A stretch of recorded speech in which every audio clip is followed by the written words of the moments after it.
एका राजाने स्वतःच्याच मुलाला जिवंत जाळण्याचा प्रयत्न केला आणि त्यातूनच होळी सणाची सुरुवात झाली. होय, अगदी बरोबर ऐकलत.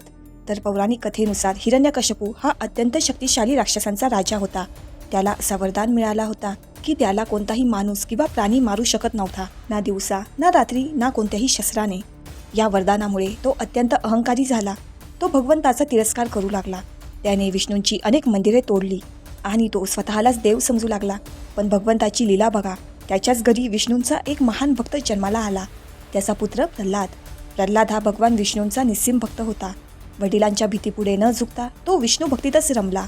हे पाहून हिरण्यकश्यपू संतापाने पेटून उठला. त्याने प्रल्हादला मारण्यासाठी अनेक डाव रचले.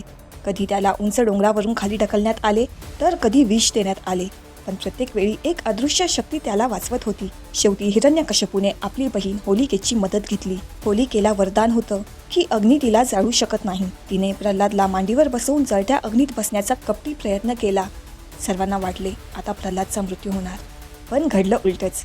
विष्णूंच्या कृपेने प्रल्हाद सुखरूप राहिला आणि होलिका जळून राख झाली. या घटनेवरून धर्माचा अधर्मावर नेहमी विजय होतो हे स्पष्ट होते. हाच प्रसंग स्मरणात ठेवून होलिका दहन केले जाते.